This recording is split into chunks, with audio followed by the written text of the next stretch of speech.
Hi, everyone. Welcome to this session on business strategies to support investigative journalism. I should just say upfront that we're recording this session, but for those of us who can make it, will be attending the session live as well, and we can take your questions in chat. But just remember, we are with you in spirit, if not immediately there right now. So this is obviously a really important topic because it's all about how we keep the lights on so we can do the work that we really want to do. Which is investigative journalism. So we have a great panel today. We have Kurile Lahiri from MDIF, the Media Development Investment Fund. We have Bridget Gallaher from the Gallaher Group, and many of you know her as an expert in fundraising. We have Claudia Urqueta Chavara, who's the community editor at CIPA. And we have Steve Ahern, who's a media executive and a strategist and a consultant on media things. So we've got a nice spread of expertise. So we're going to start with Kurile, who's going to talk about audience and product. Then we'll switch to Bridget, who will talk about finding and wooing donors and getting money from them.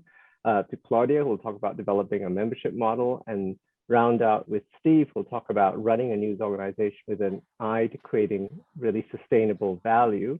And that matters whether you're a for-profit or a nonprofit. So, and then we'll take some questions after that. We'll wrap up, and then we'll take your questions in the chat on the actual day. So why don't we start with Kurile? Would you like to put up your presentation and start? Sure. Thanks, Gina. Let me try and share my screen in just a bit.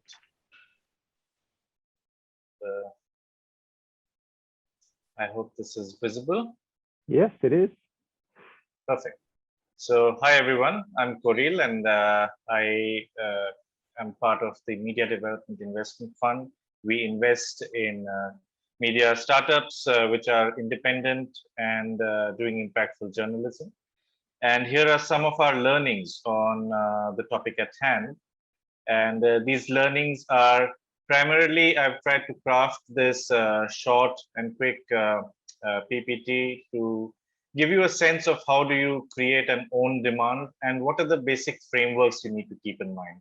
So remember, this is not a very deep dive into the topic of audience building and ownership of demand, but rather some frameworks that you need to keep in mind. And with that, I'll jump into this presentation of mine. Hopefully I can, yes, there it is. So I think one of the first things that I would like to stress upon is kind of stepping back and assessing what is it and why is it that you're trying to build. And often what we hear today is a lot of buzzwords around product and audience and this and that. But I believe, and that's what you see in that little blue box over there, that even if you don't have a product and you're simply a journalist who's kind of creating very impactful investigative work, or you're running a newsletter of your own on a Substack or whatever, I don't think it's just the product that matters. It's thinking of the entire process of how do you collect information, how do you develop it, how do you serve it to your audiences, and how you make money off it as a process. And that process should be a productized process. And what do you mean by productized process? It's basically saying that there is some sense of standardization to your approach. There are some elements of it that you can always replicate. And therefore, the larger amounts of time you can dedicate to your core work, which is journalism, and then you can fit that into a certain standardized mold and serve to your audience.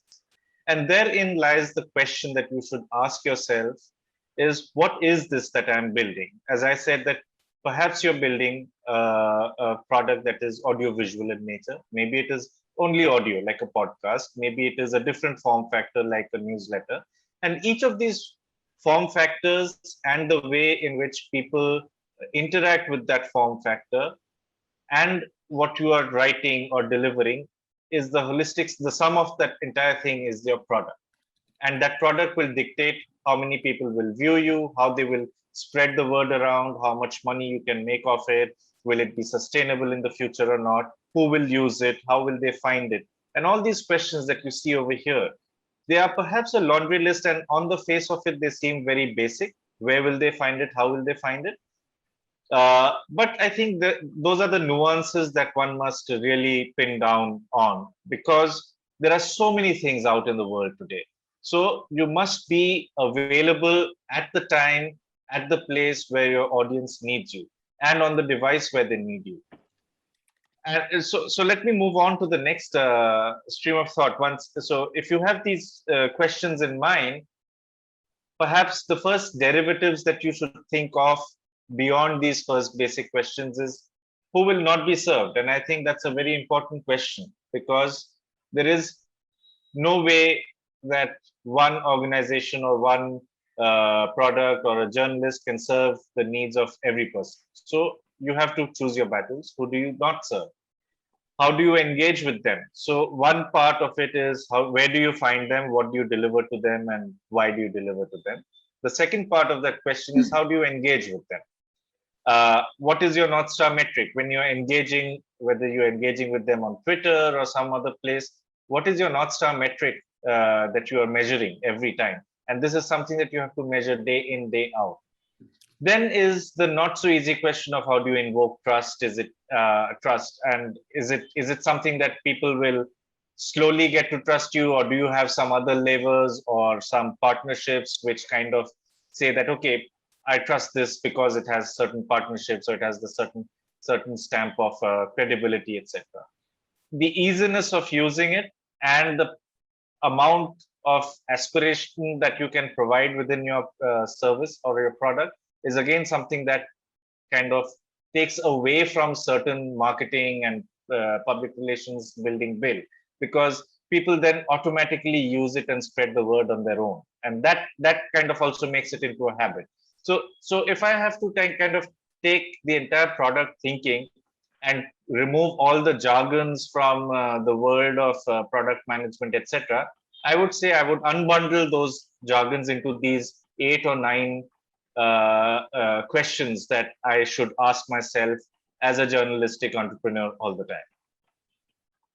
time. This is a slide that I've kind of kept over here just to kind of give a sense of the path in which the internet and an audience moves within the internet, but it's not such a seminal piece of information, so you can kind of gloss over this one. The main path that I want to stress upon is no matter what you're doing, whether you're a non-profit, for-profit, you're a single person company, whatever you're doing, I think your basic starts with the research, and the research around some of those, again, going back to those questions. Why am I doing this? Who am I serving? What am I doing? Who will listen to me? Who will read me? Why will they do it? How many times will they do it, etc. That research has to be something that you have to spend a lot of time on, because questions often or the wrong questions that are answered at that research phase can also kind of make your pathway run askew of your ultimate outcome. Now, once you have researched it, how do you, and you have understood what your market is and what you're supplying to them, how do you price this? Now, pricing is not limited to just pricing it as a membership or a subscription. And I'm sure, as many of the other panelists will be talking about, pricing is also not only about advertising, but pricing is the holistic thing of what value do you think you're bringing to the table of the consumer? And how do you then break down that value into things that are tangible? Perhaps you don't want to charge a very high ticket price in terms of dollars, and therefore you'll say that, hey guys, can you we'll give it to you for $10 a month, but you know what, we would love it if you could volunteer to do some activity on the lines of the work that we support, or things like that. Once you have figured out these two things, how do you acquire these people?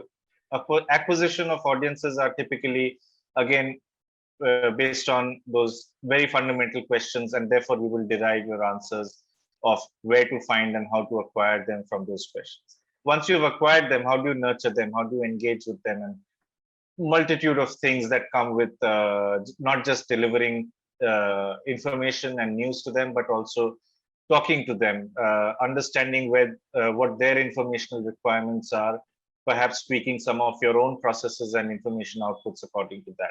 measurement at every stage, measuring, iterating things that work and don't work. And then once you have a fair grip of what you're doing in the first 6 steps, you kind of then hit the scale up button and say that, okay, these things work. These are the things that we can iterate. These are the things that we can measure. And hence it makes sense to drop off a few things and scale up the rest. Which brings me to what do you do as a journalistic organization? You can do 2 or 3 things. You can be comprehensive for everybody, and there are those pros and cons on your screen, which I will perhaps not dwell on in too much of a detail for the sake of time, but I think there are 2 things that you must remember with being comprehensive, and it's not in the pros, it's all in the cons, is that you will never be able to be hugely comprehensive for anybody in your audience. You cannot please 100% of the people 100% of the time. And comprehensiveness brings with it the fact that you'll become big, unwieldy, your newsroom size will increase, you will have to spend monies, you will be on a constant treadmill of audience acquisition because you have to keep those lights on in your office and those attendant costs.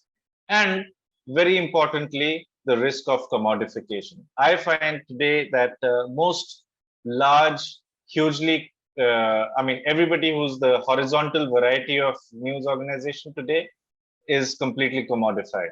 And the folks that are really succeeding today are the ones who've been able to figure out what is it that their audiences really need and which part of those needs have they been able to satisfy to a large extent.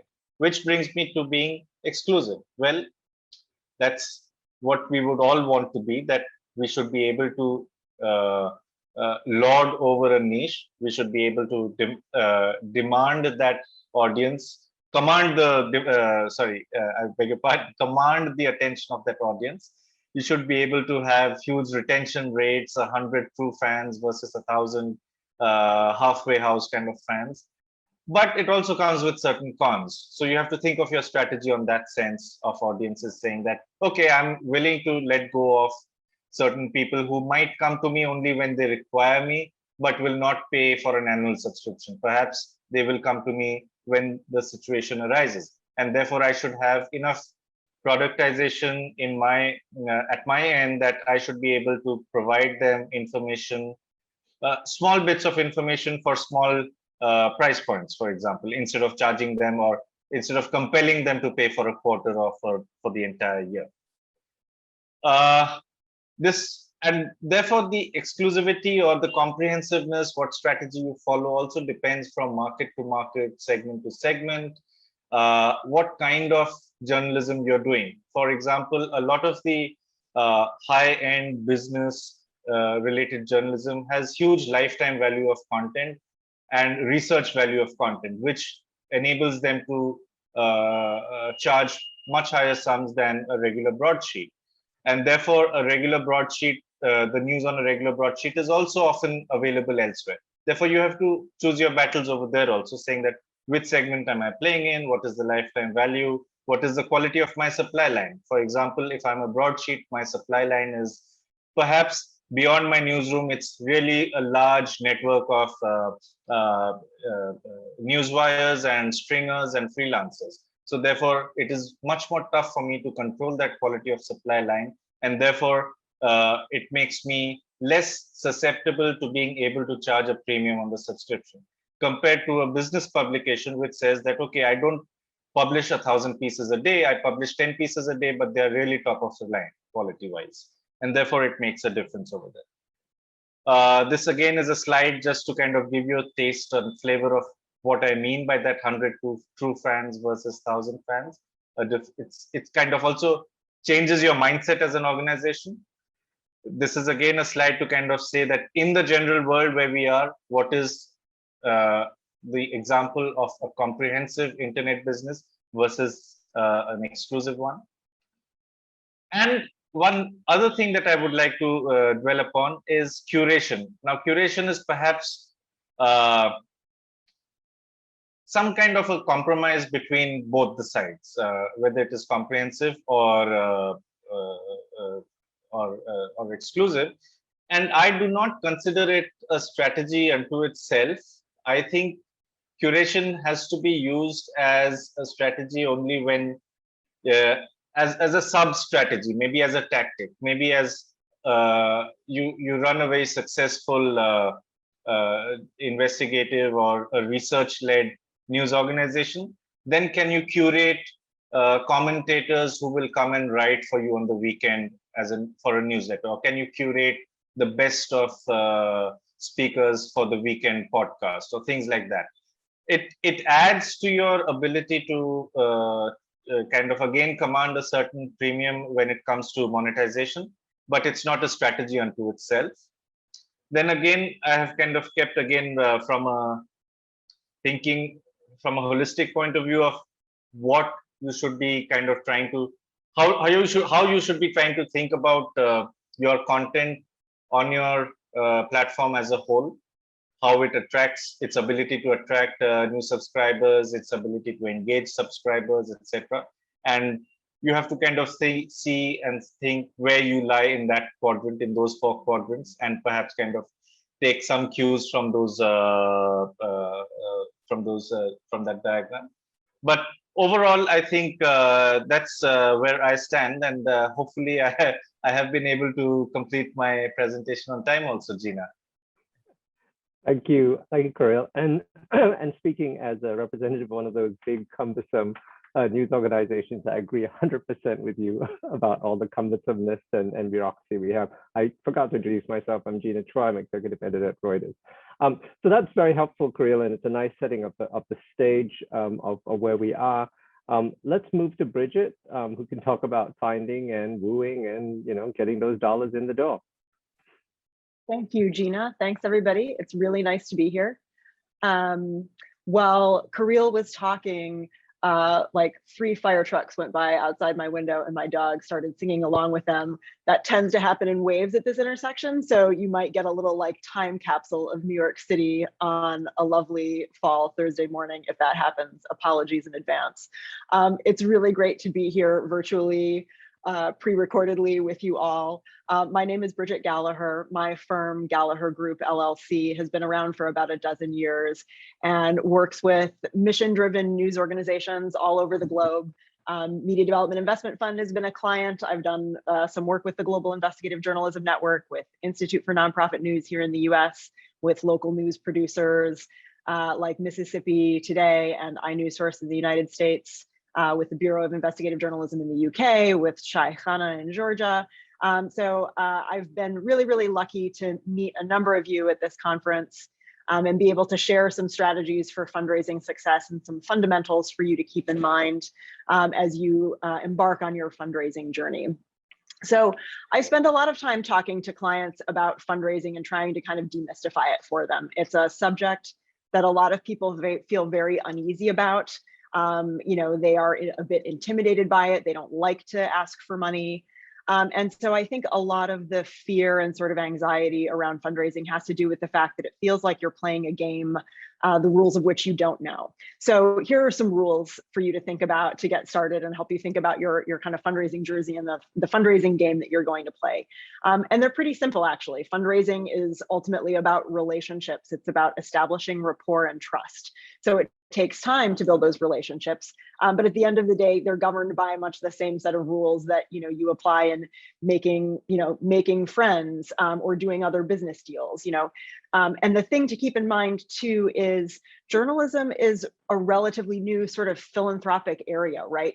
Philanthropists are not nearly as accustomed to supporting journalism as a philanthropic entity in the same way that they're used to supporting their schools, their churches, arts and culture in their communities, public health research.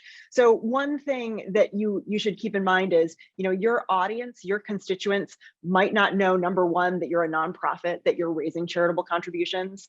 They might not know that, you rely on philanthropic support in order to do the work that you do. So be really insistent about making that case and reminding your constituents, your audience, that this work happens because of you. We're a team. And this gets right to the rules. People give to people they know, and people give because they are asked. We've all read a lot in the last year about, Mackenzie Scott giving, tens of millions of dollars, just like pennies from heaven that fall from the sky on nonprofits. If that happens to you, great, pat yourself on the back, take the rest of the day off. But don't depend on that as a business strategy. You have to be out there finding donors, asking donors, making your case to them.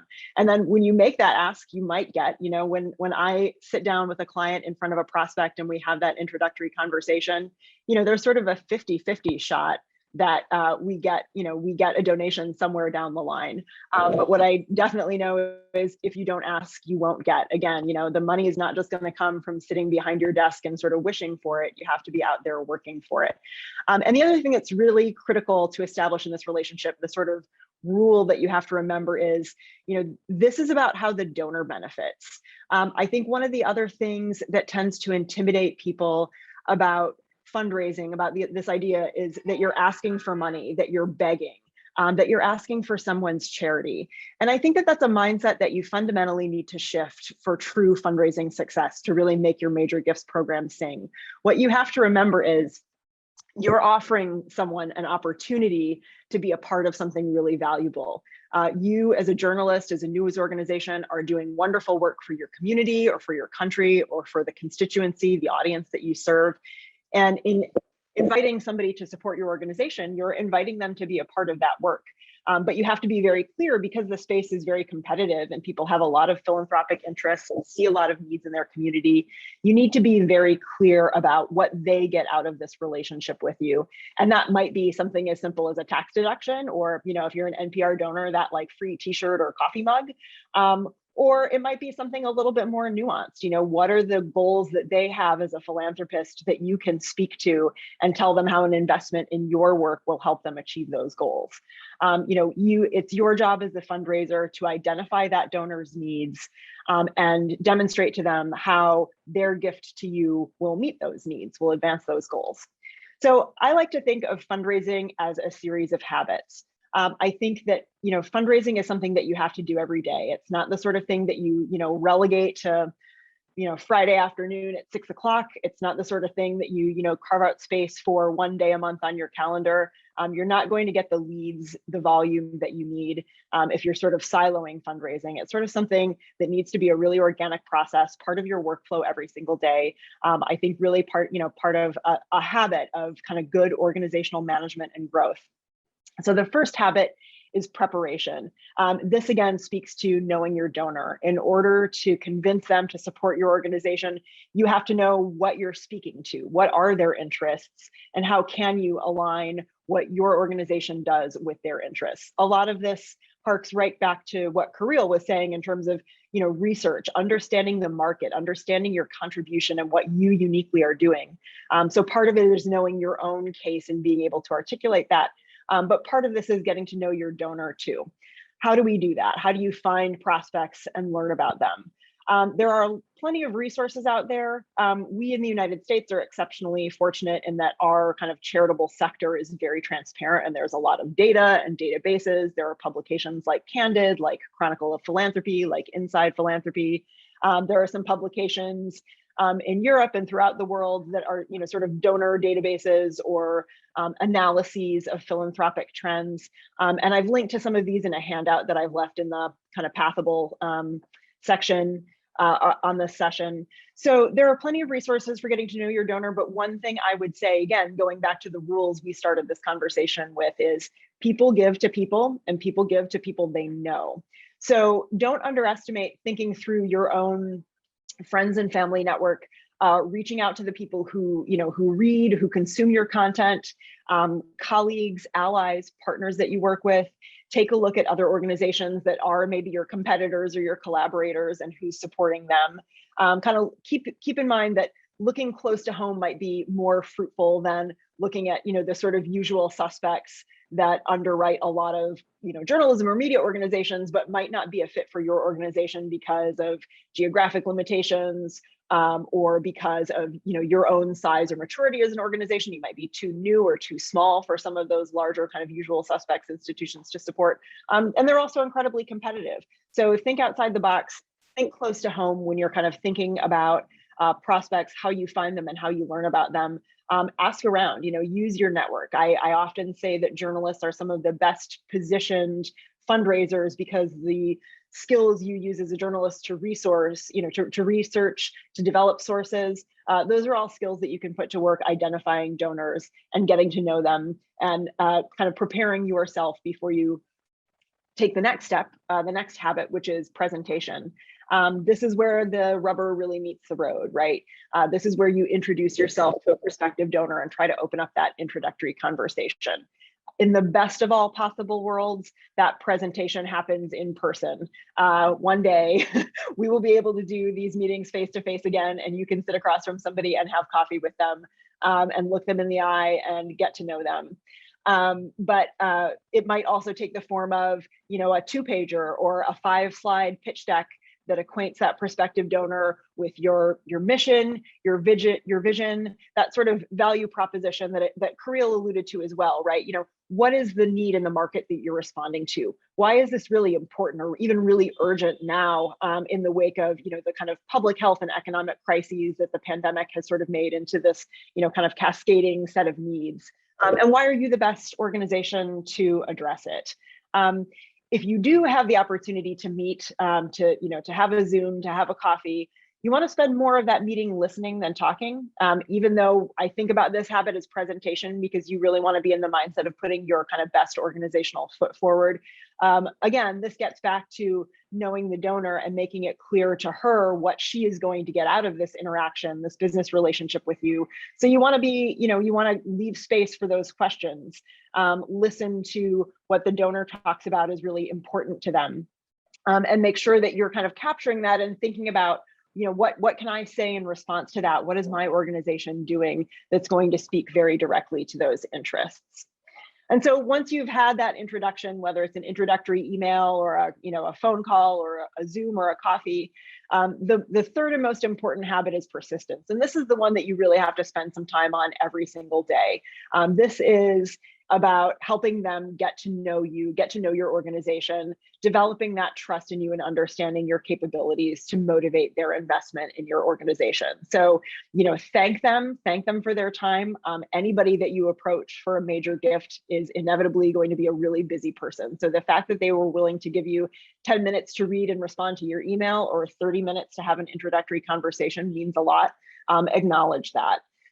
Follow up with anything, any next steps that were identified in the meeting, anything you promised you would send in terms of more information and introduction to other people. Be a resource for them, be generous yourself if you're expecting generosity from someone, because, this is a small world, and maybe that prospective donor that you met with is not themselves ultimately interested in supporting you, but maybe they have 5 other friends that they want to introduce you to that are.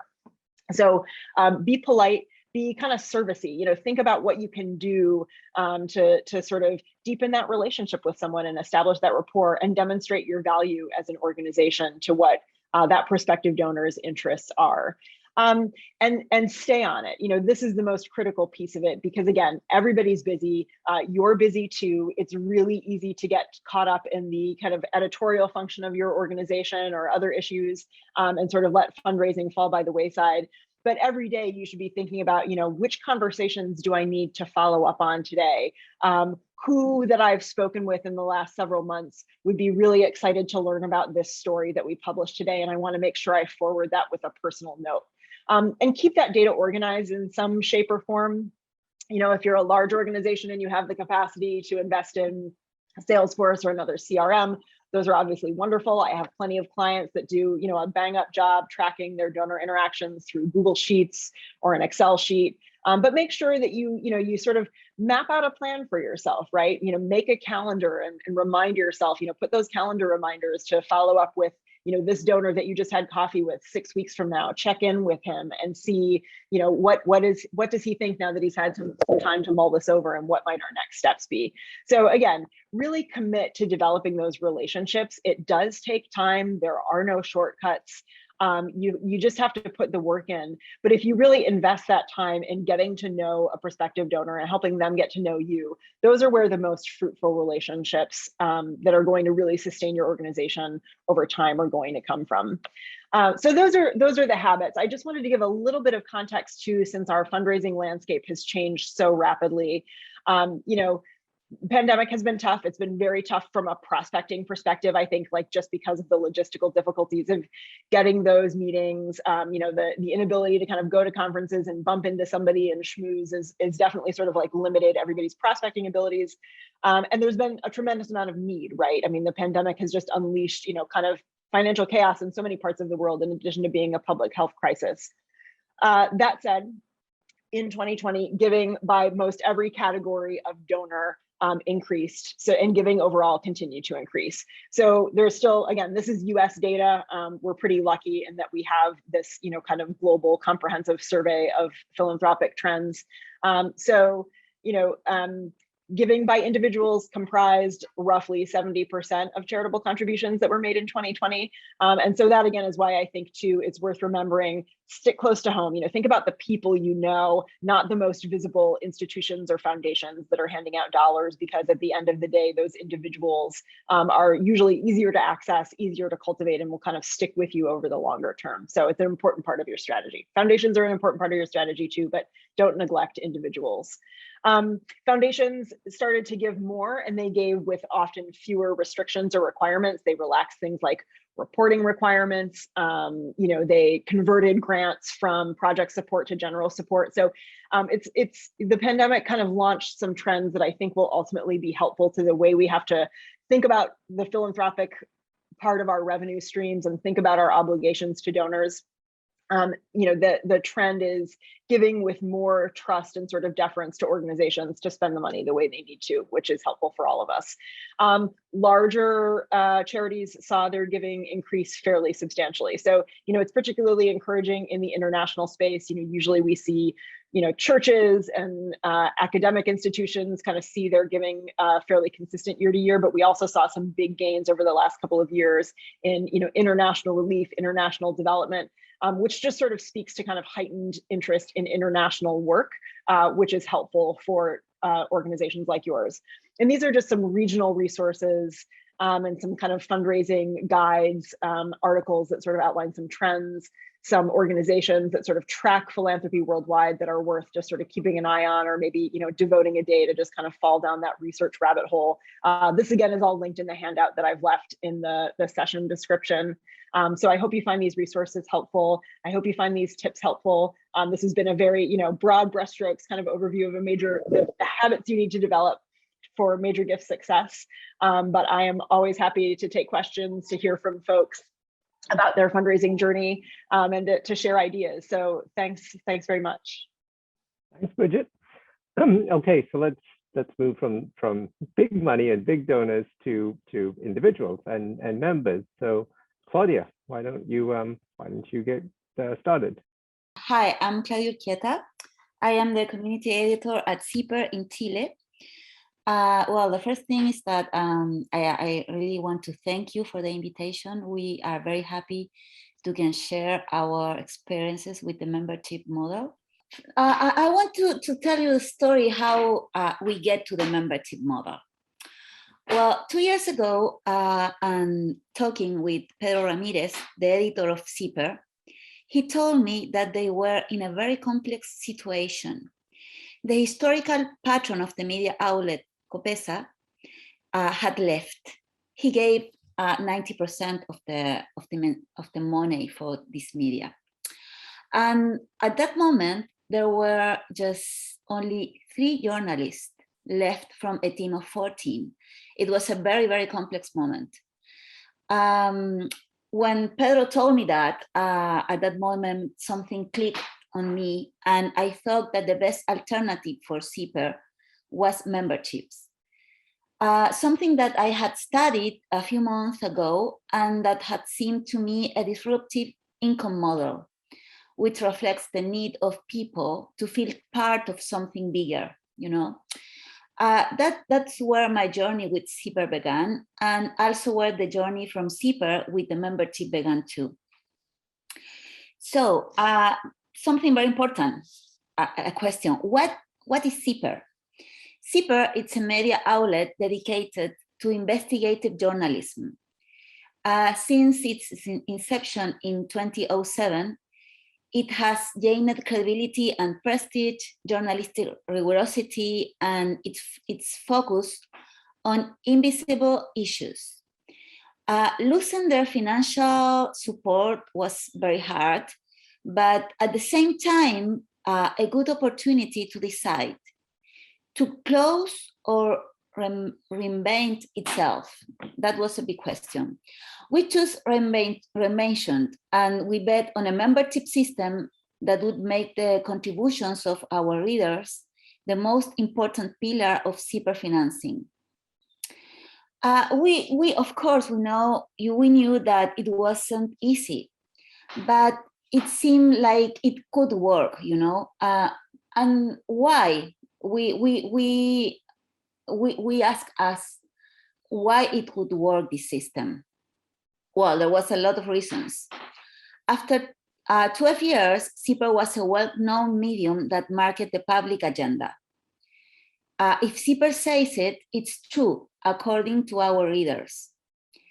We are the only media in Chile that is exclusively dedicated to research in Chile, and we have participated in international collaborative research such as Paradise Papers, Panama Papers, and recently Pandora Papers. The journalistic investigation method that CIPER designed has become a benchmark, which we shared in several universities. We constantly receive donations from readers, especially when we publish an issue that shook Chile. Chile is the most seismic country in the world, and we use that play on words when an investigation shakes power. Well, we talked to some of the donors about memberships, and they thought it was a great idea. Several of them become partners. So if a membership system could work in Chile, CIPER was the way to try. So in August 2019, the CIPER community was born, built by partners who commit to deliver a monthly or annual contribution without receiving exclusive content in return, but only with the aim of allowing CIPER to keep its journalistic work available to all citizens. Today, well, and this is great news, CIPER has almost 5,000 members. Our goal is to reach 6,000 by the end of the year. 70% of journalistic work is financed by the community CIPER, and that's great. At first, we didn't have idea that it will be so good for us. So we already have 7 journalists. Do you remember that we had just 3 2 years ago? Now we have 7. We create a sustainability team that works hand in hand with the writing team. And that's great. It was a big, now it's a big difference that 2 years ago. So, and here you can see the numbers. We accumulated members, and it's a very stability, and we are growing and growing, and well, we hope that works forever, and it was very hard, but now we are in a very good moment.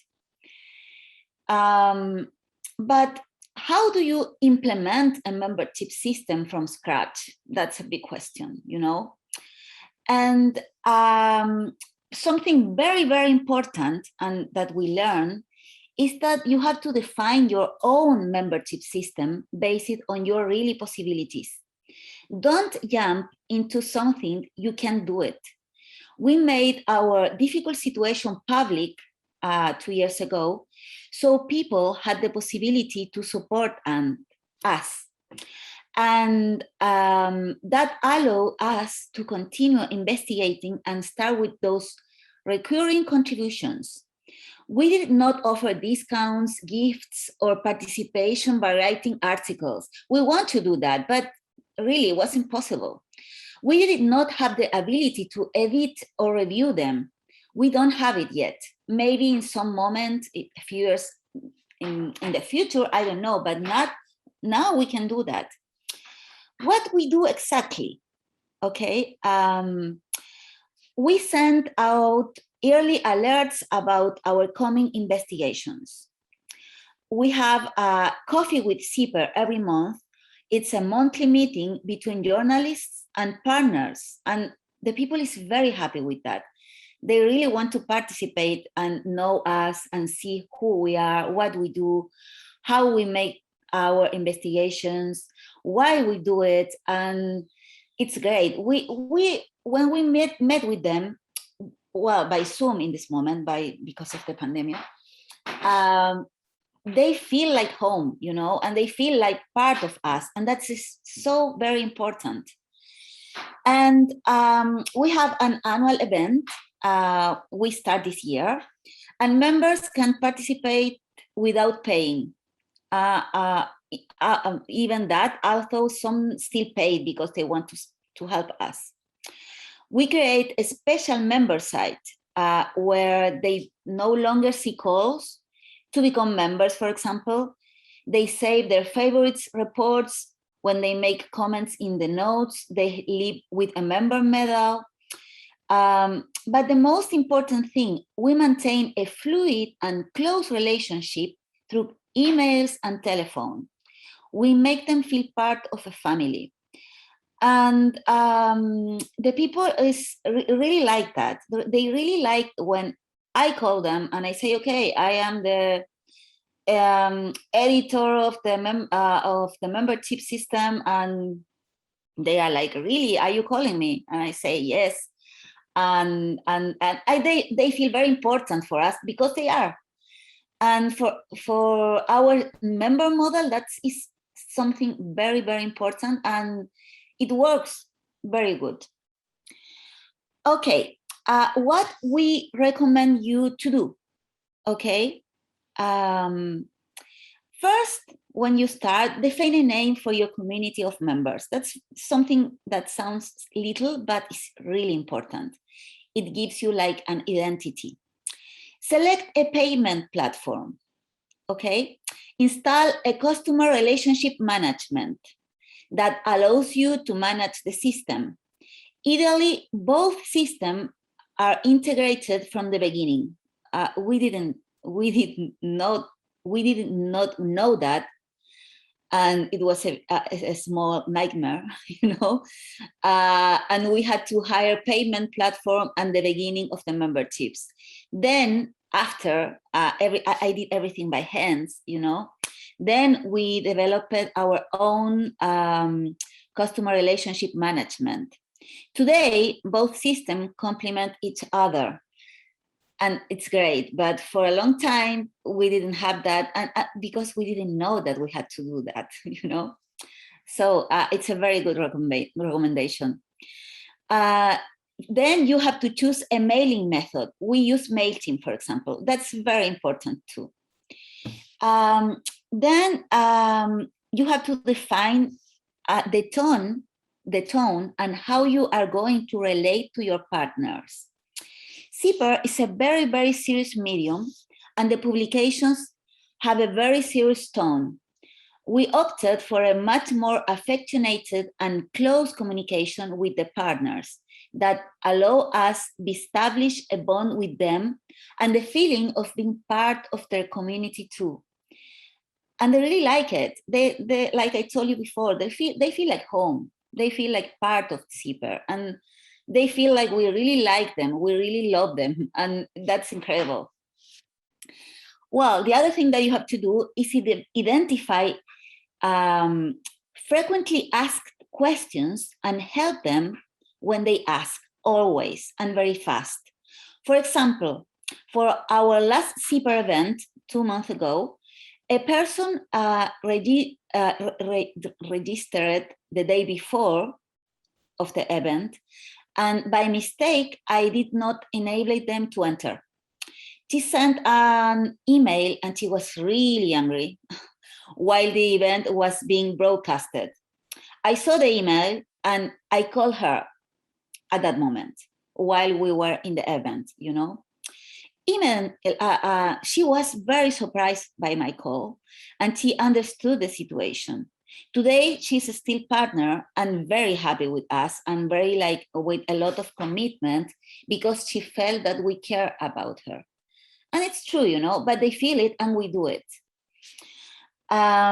These things take time, a lot of time, and some extra effort, but for us, the special attention is a commitment and an important deal for all our partners. And they really know it and they really feel it.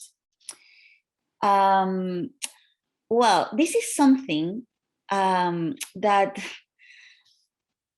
I didn't read anywhere, you know, but it deserves a special novel or a special chapter. You will face failed charges. What's that? It's when cards that bounce due to theft, fraud, loss, and 1,000 reasons. So you can make the charge of the payment, you know. You need a strategic plan to get them back. And it's a lot. At first, it was a surprise, like what's going on? You know, it's not that the people don't want to be part of the membership. It's just that the credit cards, they are not working because of a lot of reasons. And you have to call the people, you have to send emails.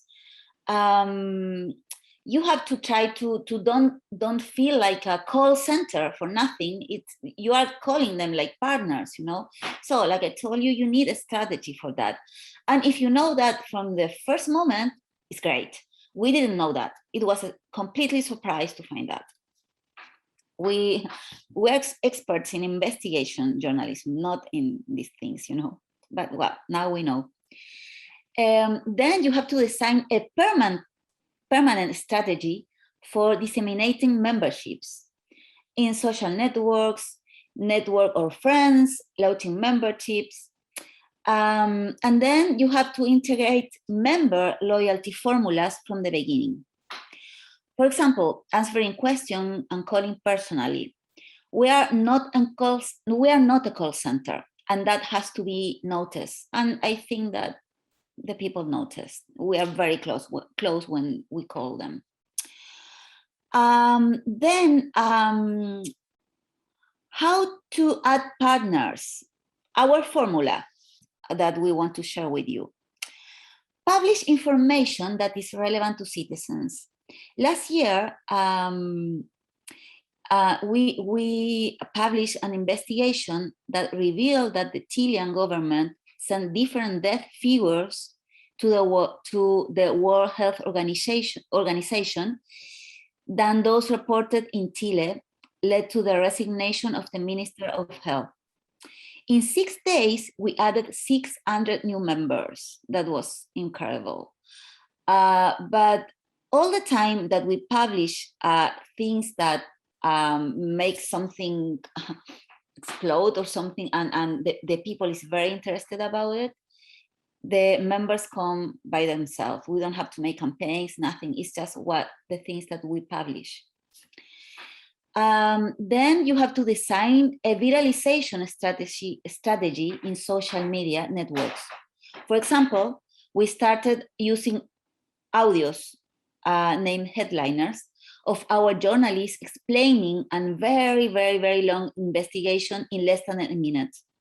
And the people really like it because it's like in 1 minute we explain our investigation of, I don't know, 700 words, you know, 7,000, sorry. Design a viralization, seek alliances with the media to disseminate content with television or radio, for example.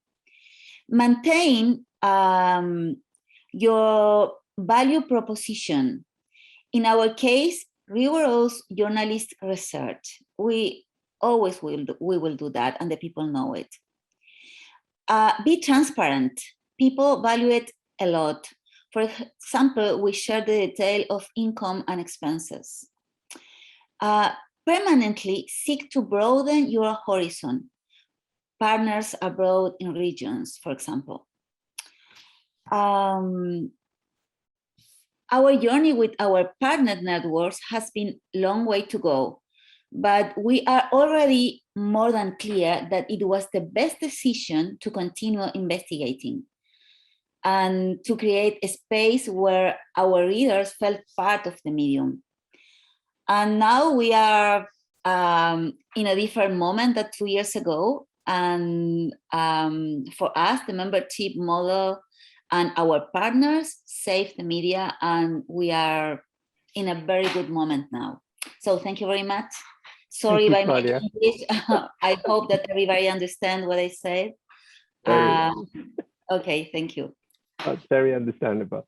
Okay, Steve, take us home with figuring out sustainable value over the long term. Okay, thanks, Gina. Good to be here with everyone and hear all these amazing stories from all of you. I'll bring up my screen and talk to the points now.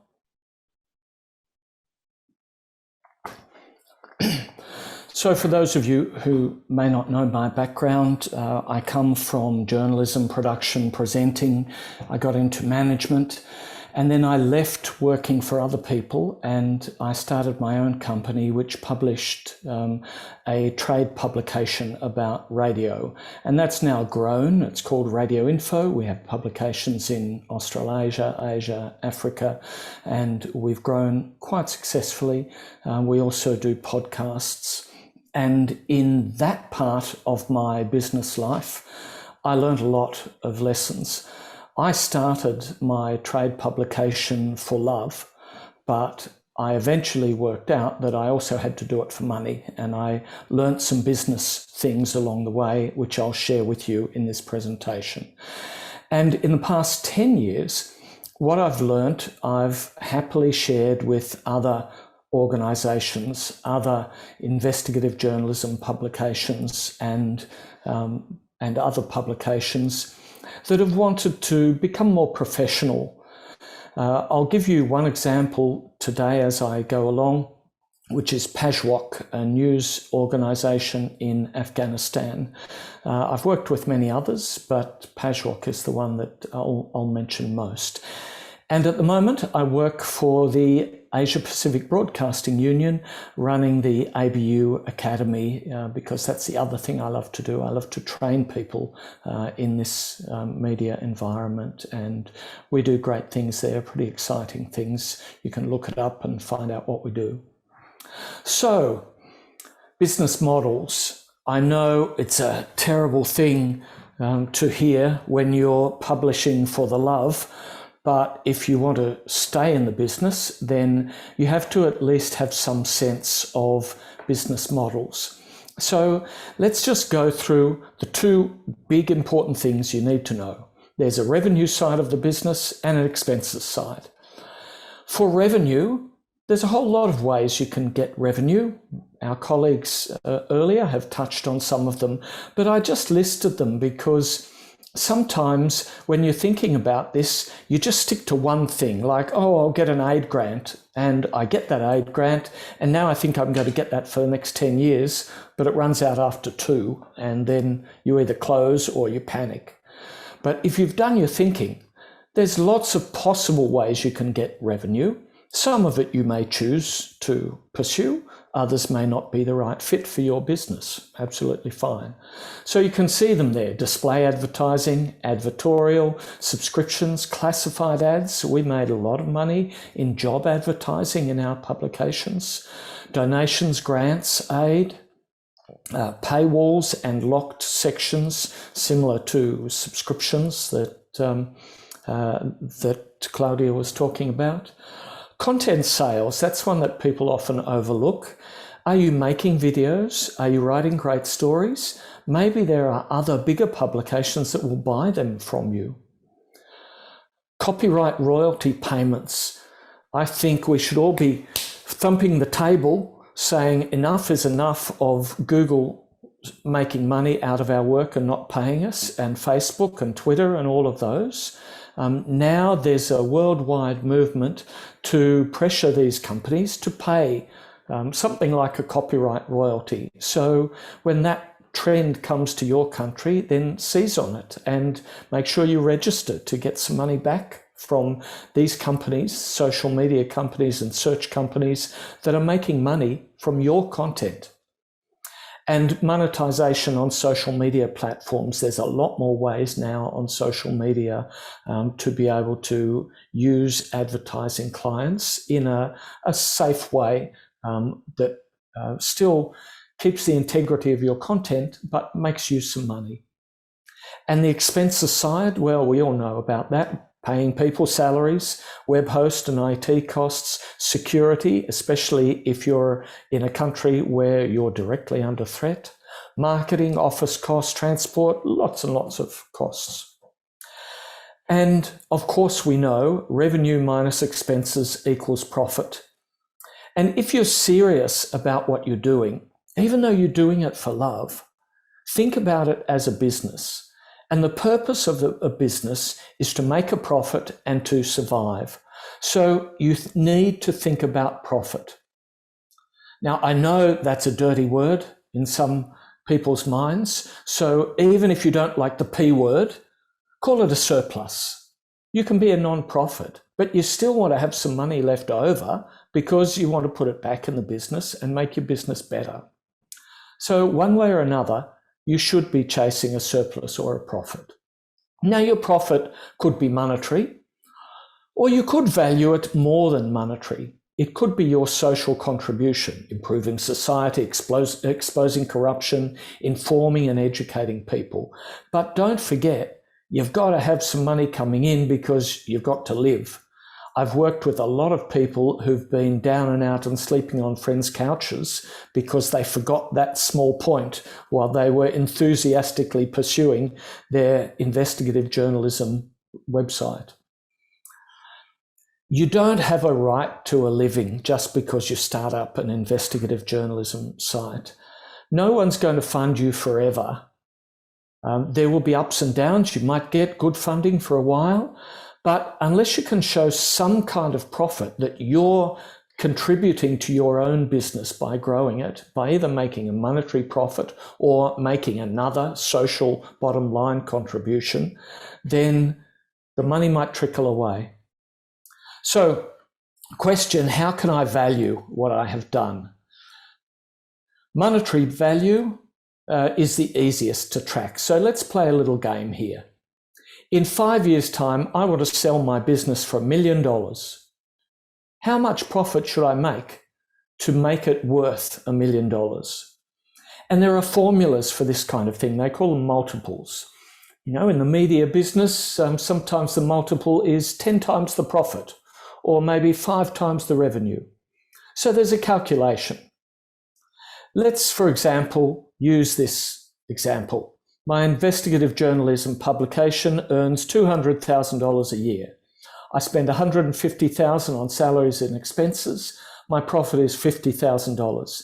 If I was to use a multiple of 10 times profit, then I could sell my business for $500,000.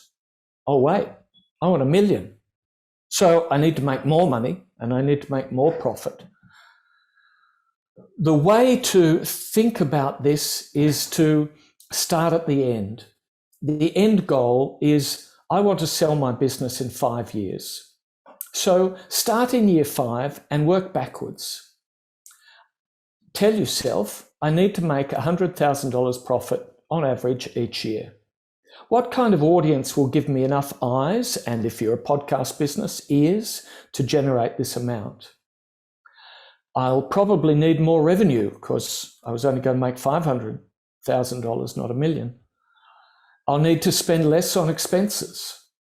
So in this game, let's say in year 5, I might be pretty successful by then. I'm making $200,000 a year profit. Working backwards, in year 4, maybe I made $100,000. Year 3, maybe I made $80,000. Year 2, $50,000, and year 1, if you're lucky, you made $20,000. Maybe you didn't make any profit in the first year. It's common. Other things I have to think about as I'm working from my final goal backwards. Who will buy my other advertising and the other things that I sell? And how will I go to find those people? And how am I going to contact them? What's my plan? We heard about that from Bridget. And if I want to sell my business in year 5, who's going to buy it? And how can I meet them and start warming them up right now? How will I reduce expenses to be more efficient? Question, am I serious about this as a business, or am I just filling time until I get another job? If the answer is just filling time, then get out of that quickly, because you're not going to be very good at it. But if you're serious, then make a profit, because that will make your business better. I worked with Pajwok in Afghanistan, one of the only independent news services out of Afghanistan, and even more important at the moment. When I worked with them 5 years ago, they were originally a newspaper publishing model. They had no social media, no smartphone reporting. They had a very old, cumbersome publishing workflow. They were slow at what they did. Doesn't mean they were bad, it just means they were slow at verification and publication. And they had lots of old job roles. But they were important. They were doing independent work. It was accurate. It was great work. But they were getting some grants, which made them, let's generously call it, feeling entitled. They weren't hungry enough. Now, because they faced a crisis and they brought me in to work with them to restructure, now they have a commercial business model. They make money from subscriptions, display ads, and content sales. When you see pictures out of Afghanistan, chances are CNN paid $1,000 a minute for some of their footage. And they did that without compromising their beliefs. Now their reporters are smart reporters with smartphones. They've developed new clients. They have a multi-skilled reporter mix. They have a very fast publishing model, good social media output, and multimedia publishing. And if you get a chance to look at them and support them, please do, because it's a really difficult time for them and for every journalist in Afghanistan at the moment, and I'm in close contact with them. A couple of final points. I've worked with lots of organisations who start by wanting to be opposition journalists. And I say to them, if you position yourself as an opposition publication, what happens if the government changes and you don't need an opposition anymore? Well, you'll have no purpose. So whenever I work with people who think like that, I either walk away or I say to them, redefine your purpose. How about just doing good journalism? That's the best purpose, I think, not opposition journalism. And from my own point of view, my own experience in my business publications, Radio Info, I think the future of this kind of journalism is niche. I think future journalism businesses will be small and niche and not large publishing companies. And along with that, I think journalism salary expectations will have to change. I think we're going to have to change our career progression plans, not work on starting at the bottom of a big organisation and working up to the top, but taking control of your own career progression. And that's it. Thank you very much.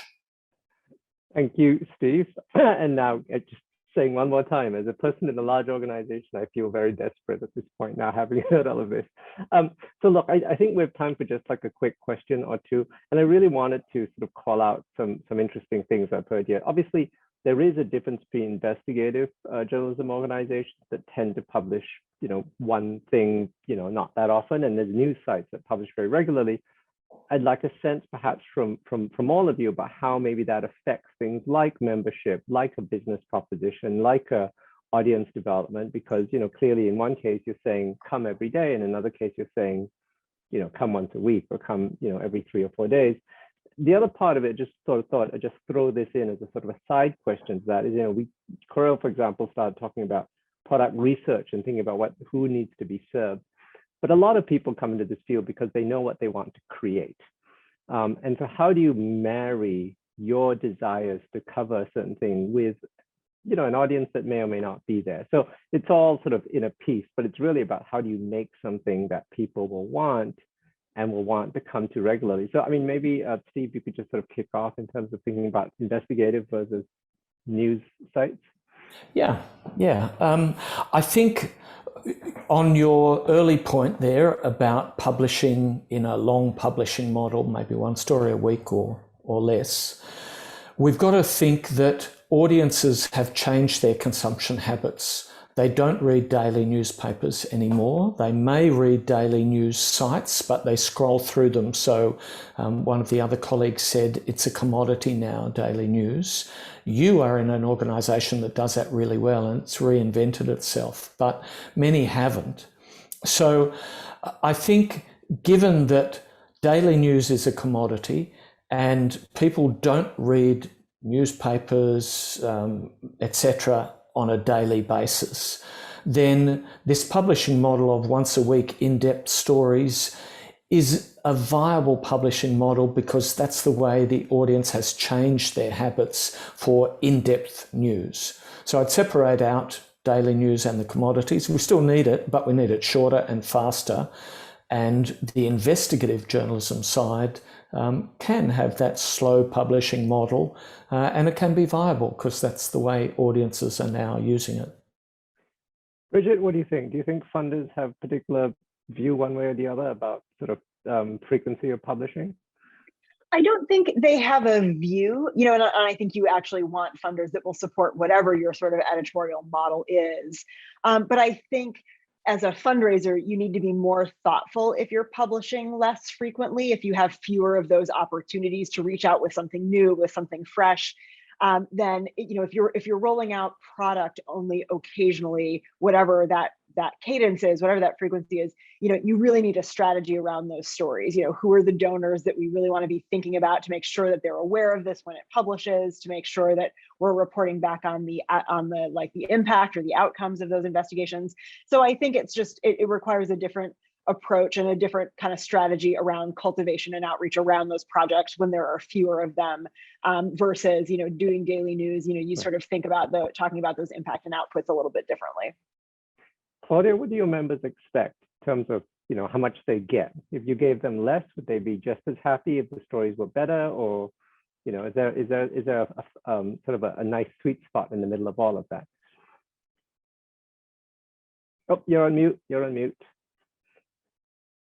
It's a big question. I think that the members they really respect what we are doing for now 14 years.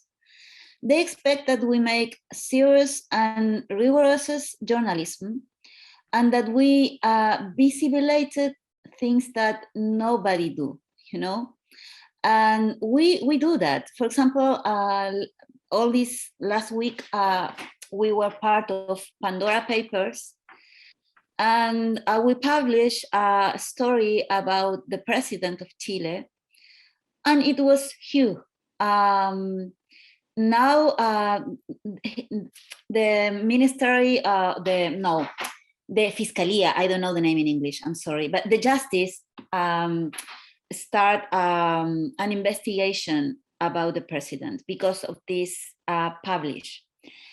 So that's what the people expect, that we do something that anybody else is doing, and with the rigorosity and with data, real data. And we do that, and the members write to us very proud about to be part of this, and it's amazing. Sometimes I share these emails with the team, and we are almost crying. Really, the people really like us, and they like I told you, they feel part of this big effort, and I think that they hope what we are doing now. Okay, thank you. And Creel, I know again you were thinking through about business models. I mean, it does change, I assume, how you think. I mean, there's different advertising models if you're publishing less frequently. I mean, what's your advice to organizations on things like that? I think it all boils down to one important thing that even Steve pointed out. Why are you doing this? I mean, are you doing this because you want you really truly believe that you are founding something that is long-term sustainable, or are you doing it to fill the gap between two jobs?